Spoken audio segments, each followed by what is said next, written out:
Hello and a very good morning. You're watching India Votes on Rajya Sabha television with me, Frank Pereira. Let's begin with the headlines.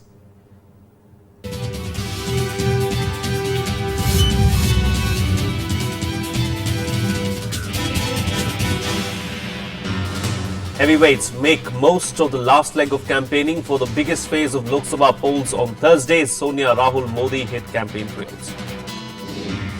Priyanka Gandhi denies reports that she wanted to contest Modi from Varanasi, leaves decision to join electoral politics for future. BJP defends Murli Manohar Joshi's remarks on Modi wave as opposition parties take digs at the BJP over his statement. And fresh FIR lodged against Samajwadi Party leader Azam Khan over controversial remarks. BJP candidate Hema Malini also booked for model code violation.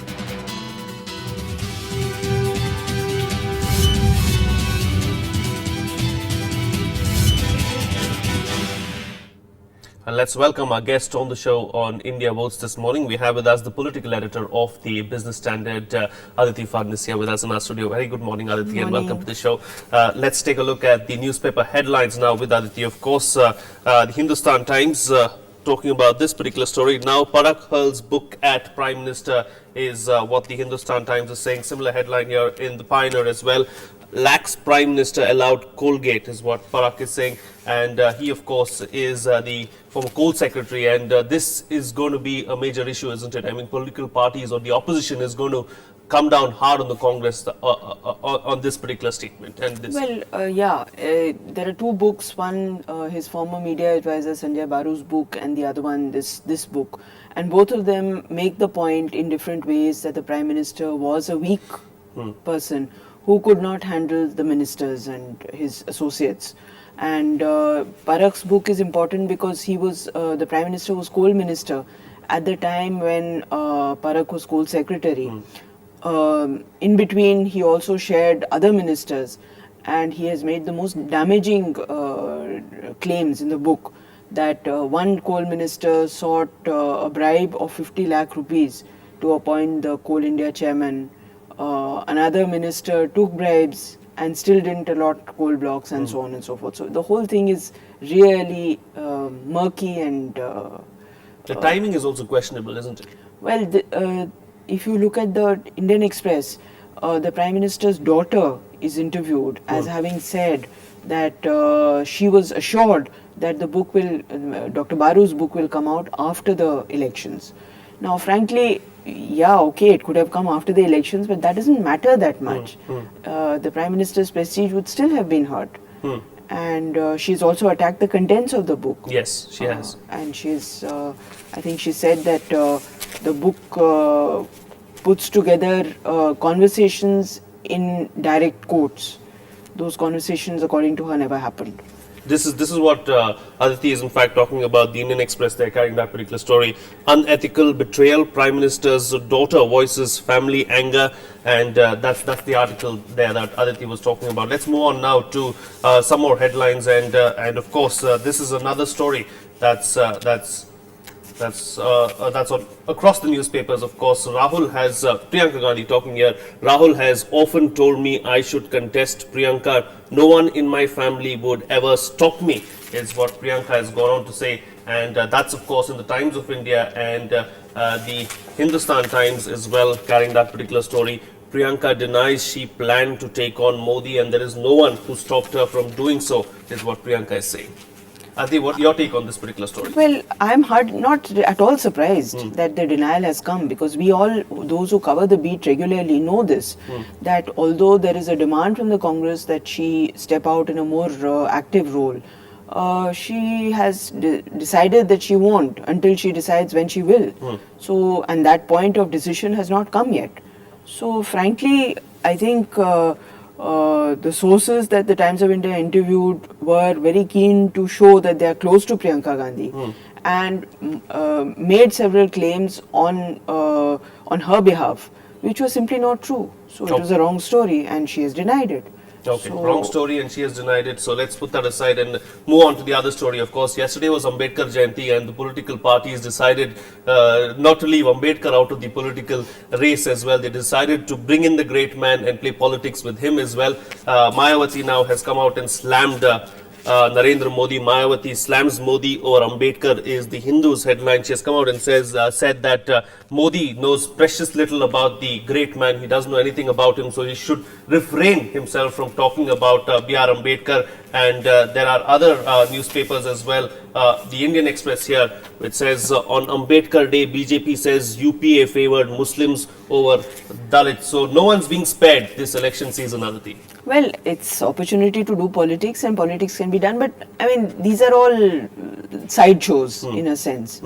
I think the BJP's claim that that the UPA favored Muslims over Dalits is simply not true. There is enough anecdotal and empirical evidence to show that it's not correct.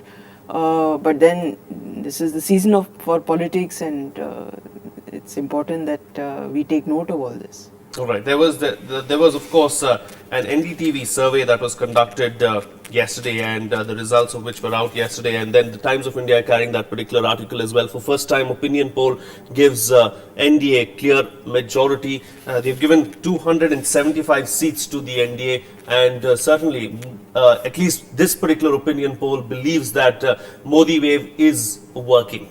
Well, there are many caveats in that opinion poll. The first is that it is predicated on the BJP alone getting 50 seats and upwards in UP. In UP, yes. Which is an extremely tall order, considering that the BJP got 10 last time.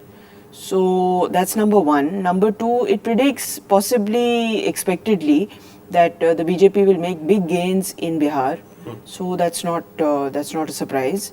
But the big gains in Maharashtra as well. Also in Maharashtra, which is also not a surprise. But the crucial thing is UP. If you don't get 50 seats in UP, you're out of the game. Then you have to have other allies outside of the present NDA. But if this number is correct, assuming for a moment that this number is correct, then the NDA is through. It doesn't have to have any more allies. It functions as a so-called. It doesn't have to woo people like a Jayalalitha, or for that matter, even from West Bengal. They do not really have to move Mamta.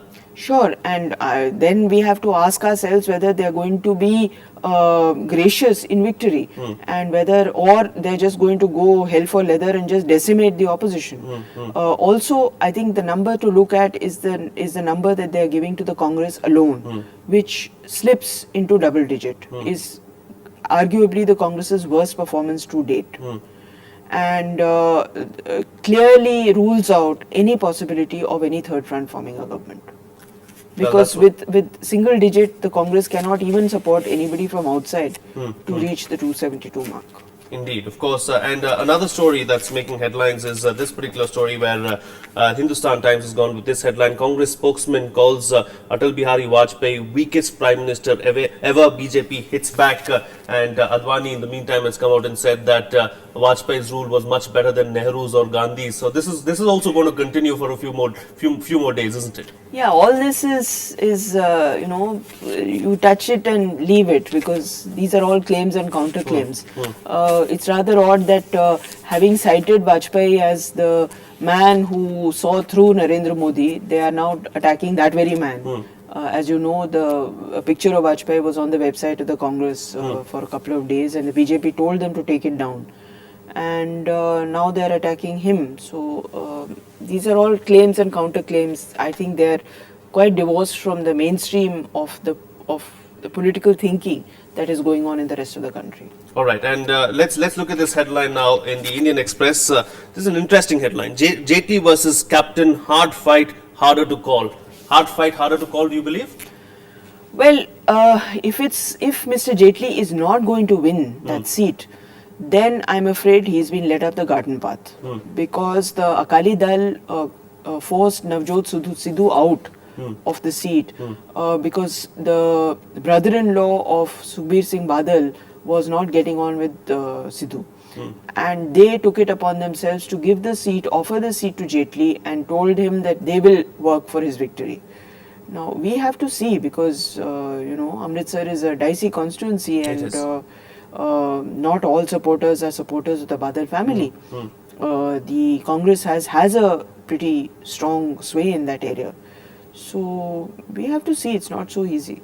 Indeed, it's not so easy. And then this is another interesting headline here in the Indian Express as well. RSS-led core group maps Modi campaign route. This article goes on to say how BJP sources have told this particular paper that there is no one within the party who or the BJP top brass doesn't really know about what Modi's speeches are going to be like, what his campaign trail is going to be like. It is the RSS whom he's in talks with, and it is the RSS who's really telling him what to do.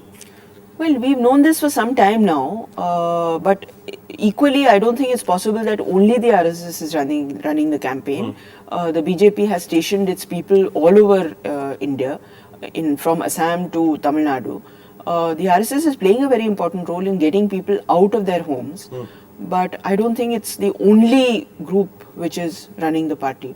Mr. Modi has always operated through his career with his colleagues on a need-to-know basis. So frequently the right hand doesn't know what the left hand is doing. The big blueprint of politics is in his head, and he knows who's doing what, but not too many other people. So I think it's the RSS is an important influence, but I don't think it's the only influence scripting his campaign. All right, before I let you go, Aditi, of course, a big week ahead. In a couple of days, several seats are going to go to polls. So probably the biggest phase, of course, of these elections. Your take on that? Well, we have to, campaigning will finish today, and there will be a period of silence, and only door-to-door campaigning will be allowed. So the phase which is coming up is the most interesting. It's got the maximum number of seats. Is it going to be make or break, this particular phase? I wouldn't say make or break, because UP still a lot of seats left for the polls. Tamil Nadu is later in the month. So it's an important phase, but I'm not sure if it's make or break. Okay. All right. We'll have to leave it at that. Thank you so much, Aditi, for joining us here in our studio this morning and taking us through all those details. Of course, we'll slip into a quick break right now, but we'll be back with much more. To stay tuned.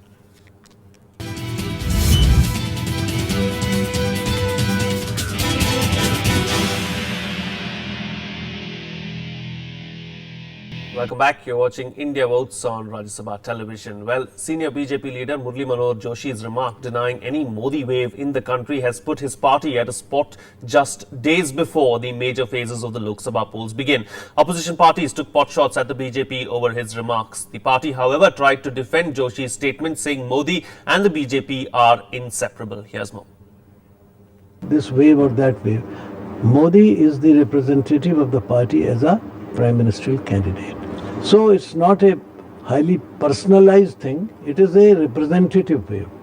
He gets the support from different parts of the country, from different sections of the society, and from all leaders of the BJP. In subtle comments aimed at BJP's prime ministerial candidate Narendra Modi, senior leader Murli Manohar Joshi said there was no Modi wave in the country but only a BJP wave. His remarks have made the party go for damage control. Defending both Joshi and Modi wave, BJP said the party and Modi are inseparable. जहां तक नरेंद्र भाई मोदी का प्रश्न है, वह देश के सर्वाधिक लोकप्रिय नेता हैं और मोदी जी और भारतीय जनता पार्टी इन दोनों को अलग करके नहीं देखा जा सकता। मोदी जी बीजेपी के जमीन से जुड़े हुए कार्यकर्ता हैं। खेत खलियानों में, चौक चौराहों, चौपालों पे संघर्ष करके आज इस मुकाम पे पहुंचे हैं। तो मोदी जी को बीजेपी से अलग नहीं किया जा सकता, बीजेपी को मोदी से अलग नहीं किया जा सकता। इसलिए ये बात सही है कि जो लहर है वो मोदी जी की है या बीजेपी की है, बात एक है। But opposition parties took the opportunity to take a dig at BJP's PM prospect. I trust his statement to this extent that there is no Modi wave at all, but I disagree with him when he says that there is BJP wave. There is no BJP wave, there is no Modi's wave at all in the country. ये कोई मोदी लहर नहीं है, ये कांग्रेस विरोधी लहर है। जहां कांग्रेस भाजपा के बीच में लड़ाई है, वहां भाजपा जीतेगी। जहां भाजपा और क्षेत्रीय दलों के बीच में लड़ाई है, वहां क्षेत्रीय दल जीतेंगे। Joshi was earlier denied a ticket to contest from his regular seat Varanasi to make way for Modi. Joshi, who headed the BJP Manifesto Committee, also suggested that the Gujarat model of development touted by Modi cannot be made applicable for all states. Though BJP defended Joshi's statements, his remarks may cause uneasiness among a section of the party. Bureau Report, Rajya Sabha TV. Meanwhile, an FIR has been lodged against BJP candidate Hema Malini for violation of Model Code of Conduct. The BJP candidate from Mathura Lok Sabha constituency addressed an election meeting in a local school on Saturday during school hours. Her audience included school students. However, as per orders of the Election Commission, an election meeting inside a school during school hours is a violation of the Model Code of Conduct. This would be the second time that an FIR has been registered against Hema Malini. Earlier, an FIR was filed against her for using more vehicles in the procession and hiding actual expenditure during elections. Well, the Congress has released a list of 20 candidates for the Lok Sabha elections in Andhra Pradesh. Prominent names on the list are of Union Minister M.M. Pallam Raju, who is set to contest from the Kakinada seat. Kishore Chandra Deo will be the party's candidate from Araku parliamentary constituency.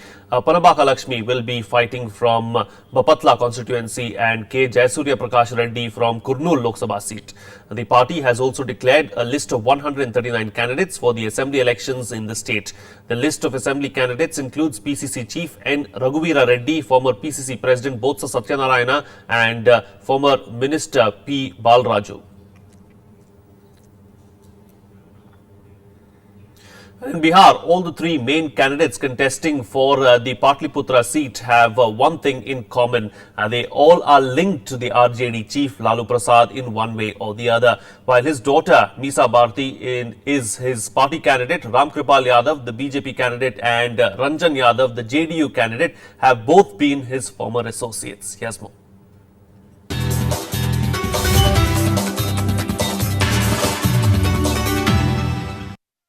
For Lalu Prasad and his RJD, the Patliputra constituency has been a traditional stronghold.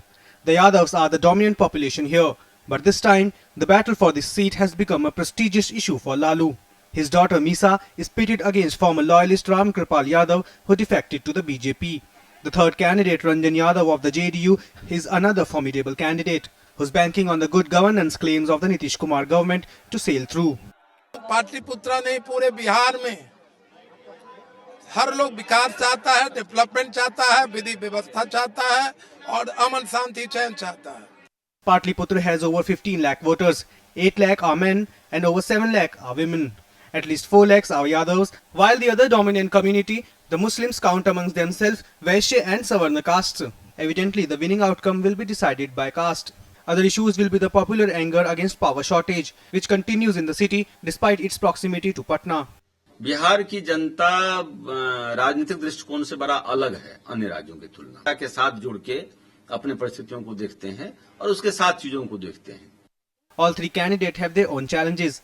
Ranjan Yadav has been the local MP for the last 2 terms and faces the possibility of anti-incumbency. Lalu Prasad, on the other hand, is faced with the political compulsions of not losing to an erstwhile party colleague Ram Kripal Yadav, who dished him. At the same time, the RJD is banking on Misa Bharti to effect a generational shift by inning here. Ram Kripal Yadav, on the other hand, has a huge problem, having lost the support of the Savan community. Amritanshu Raj's report from Patliputra for Rajya Sabha TV.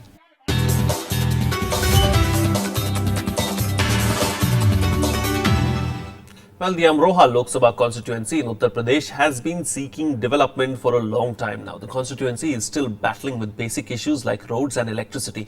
Parties like BSP, BJP and RLD are counting on these issues to garner support here. Palak Sharma brings you this report.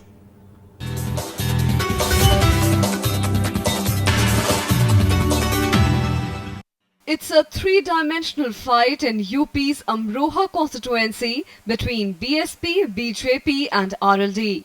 As many as 5 candidates are in fray for the seat. Congress is relying on the Jat and farmer community's support to its ally RLD. Bharatiya Kisan Union's Rakesh Tikait, who has considerable influence in western UP, is RLD's choice for Amroha. विकास का है तो सब दिख रहा है कि सरकारें यहाँ पे 2-2 साल से यहाँ के मंत्री यहाँ पे कहीं कहीं रहे हैं और पूरा शहर आज भी किस हालातों में है इलेक्शन के टाइम पे. तो ये एक बड़ा इशू है कि जो यहाँ की सड़कें हैं, सीवेज सिस्टम है. Senior politician Kanwar Singh Tanwar, who recently switched to BJP, will be putting up BJP's challenge in the seat. He is focusing on development issues and the lack of jobs created by the government. नहीं, यहाँ competition तो है ही नहीं। यहाँ की जनता ने पहले ही मन बना चुकी है कि भाई इस बार हम भारतीय जनता पार्टी को वोट देंगे। ये पहले से लोगों का मन बन जाता है। तो अब तो हम सिर्फ ये है कि हमारे गांव में आओ और एक बार होके जाओ। मेरा मकसद तो यहाँ एक ही है कि मैं यहाँ जनता जैसे साथ दे रही है तो ये काम मेरा पहला होगा कि बिजली का, चाहे हम सेंट्रल गवर्नमेंट से मदद करें, पर गाँव में बिजली जरूर आनी चाहिए। बिजली के बगैर हमारे बच्चे नहीं पढ़ पा रहे हैं।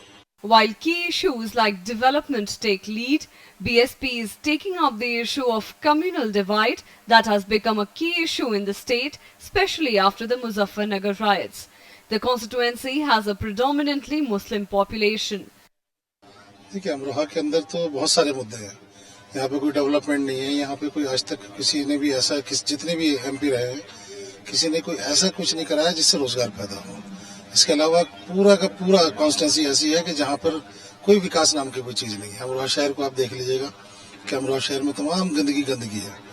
जो भी चेयरमैन आए या कोई MLA आए या कोई MP आए, कोई ध्यान ही नहीं देता शहर की तरफ। सबसे पिछड़ा इलाका ही है। The constituency lacks quality educational institutions and is battling with basic issues like electricity and roads. In 2009, RLD's Devendra Nagpal won the seat by more than 90,000 votes, defeating Samajwadi Party's candidate Mehboob Ali. Palak Sharma's report for Rajya Sabha TV. Well, the market of caps that bear the symbol of political parties is in great demand this election season. The cap industry in Uttar Pradesh's Amroha district is getting orders in huge numbers from different political parties. It has certainly become a reason to smile for the people who are involved in this business. Let's take a look.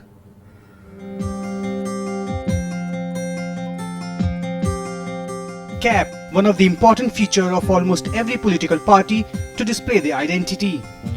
Ahead of general elections, the demand for caps bearing symbols of political parties is gaining momentum. The cap industry in Uttar Pradesh Amroha district is receiving huge orders from different political parties. Red coloured cap for Samajwadi Party, blue for Bahujan Samaj Party, white for newly formed Aam Aadmi Party and saffron for Bharatiya Janata Party. पहले हमारे दादा किया करते थे और अब हमारे पापा कर रहे हैं। इसके साथ साथ हम भी पापा के साथ करते हैं और ये हमारा फैमिली काम है। इसके तरह से ये टोपी हमारी मजदूरी पे भी सिलाई वगैरह गत्ते कटिंग वगैरह होती है और BSP, कांग्रेस, BJP तरह जो भी पार्टी हैं सबकी टोपी हम तैयार करते हैं। Huge demand of caps is also providing extra income to the people involved in this business. जी हम सुबह 10 बजे से और शाम को 5 बजे तक 500-600 टोपियां तैयार कर देते हैं। As India is going to exercise its voting rights, political parties are doing best to woo voters. Only the time will tell which cap wins the day. Bureau Report, Rajya Sabha TV. Well, the election season in North Bengal almost automatically means a fresh impetus to the demand for a separate Gorkhaland state. Local political parties and the people here are adamant that development in the Darjeeling Hills is possible only after creation of a new state. Here's a report.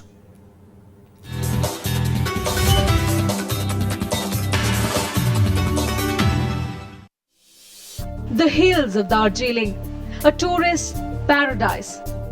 But beneath this scenic splendor, a distinct unrest simmers. The demand for Gorkhaland dominates politics in this belt. The Gorkhas, natives of the Darjeeling Hills, consider their culture different from the rest of Bengal. Gorkhaland is a factor for us.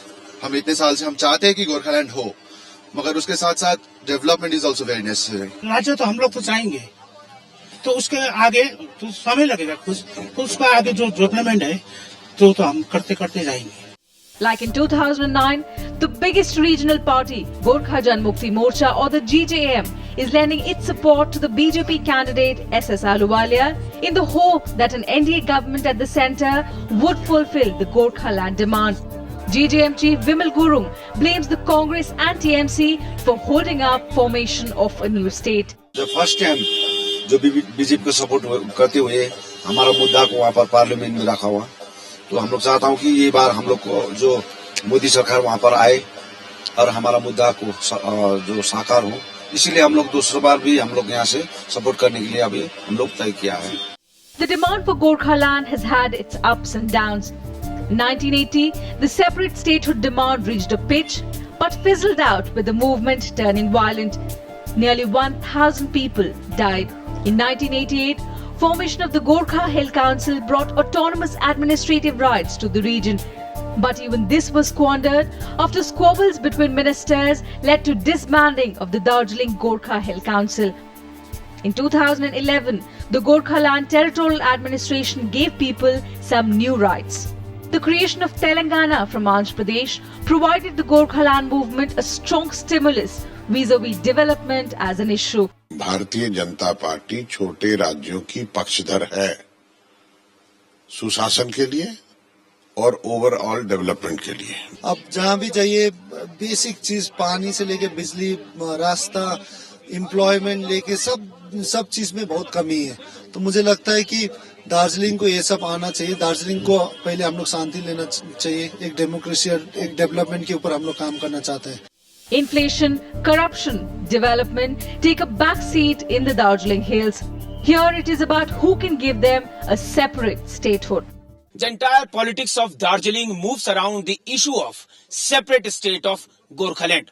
But this time, because of conflict of interest among top Gorkha leaders, it seems that the main issue has got deviated into various political groups. With camera person Siddharth, this is Pranav Goswami, Rajya Sabha TV, Darjeeling.